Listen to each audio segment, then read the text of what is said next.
Let's bring in security analyst Dr. Jonathan Spire, joining us live from Israel. He's with the Middle East Forum. Thanks for joining us again, Jonathan. This seems to... Obviously, we're not given any accurate forecast on timing, but this ground offensive could be only hours away. What do we expect to see unfold? Yeah, first of all, there was informed reports that the offensive was due to begin in the early hours of yesterday morning, and because of weather conditions, it was delayed. It's not going to be delayed indefinitely.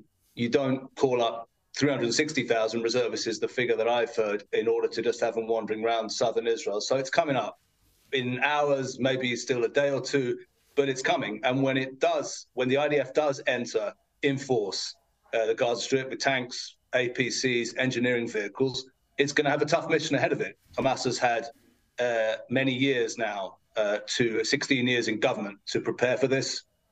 We're expecting that they have prepared a tunnel system, extensive tunnel system under the houses and buildings of Gaza. They've shown they can use drones, they can use rockets, they can use RPGs, anti-tank systems. So it's going to be quite a fight ahead for the IDF as it begins to push into the northern part of the Gaza Strip, as we expect it to do in the period ahead. It's going to be very dangerous for the Israeli forces as well, obviously, but has enough time and opportunity been given to get as many civilians out of that northern part of Gaza as possible? The IDF originally gave, or the government of Israel rather, originally gave 24 hours for civilians to evacuate along two known routes to south of the Gaza River, so it's the southern part of the Strip. That's now 72 hours ago. According to reports I read in the UK media today, around 1 million people have relocated. So a lot of people have taken that advice. Unfortunately, there's been some reports that Hamas authorities in Gaza have tried to prevent people from leaving, which would be, unfortunately, par for the course with them in terms of their indifference generally towards human life, apparently.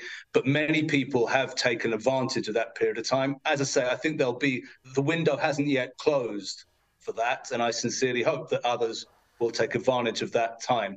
Nobody, of course, wants civilians to suffer on any side, and certainly the IDF do not, and there should be, and hopefully there will be, as few civilians as possible when the IDF does begin to push into the northern part of Gaza.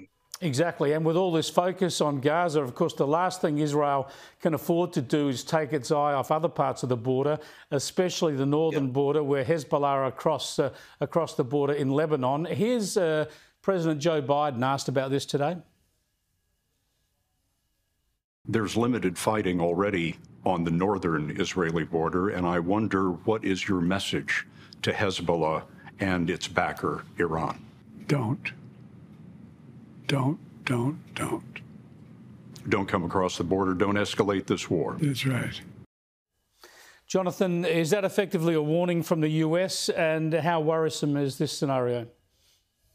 It's very worrying indeed. Yes, I think that is a warning. We know there's already one aircraft carrier, the Gerald Ford, in the Med, another aircraft carrier group, Dwight D. Eisenhower, USS Dwight D. Eisenhower, due to arrive there in the coming days. And very clearly, the Americans are saying to Hezbollah, and of course, Hezbollah is a franchise. It works for Islamic Republic of Iran. So exactly. To Iran, don't step in, allow this to go along. It's a dilemma for them to some degree. If Israel, Hamas is an ally of theirs, undoubtedly Iran is the one behind Hamas's military capabilities. Whether or not it ordered the attack on the October 7th, we still don't know. But the capacity is an Iranian production. So it may well be difficult for them to hang back as Israel goes into Gaza to deliver a blow to the organization that attacked it so murderously on October 7th. But they'll need to think very carefully if they want to then face the possibility of engaging with a United States Navy aircraft carrier and all that that implies. So, yeah, it'll be a dilemma for them. And it's not clear which way they'll jump. The decision will be made in Tehran. If they do choose to open up a second front, Israel will need to be ready for that. There are also forces gathered on the northern border, able and willing to engage. 5 anti-tank missiles fired just yesterday at Israeli communities and forces. So, yeah, the northern border is heating up as well. Thanks so much for joining us again, Jonathan.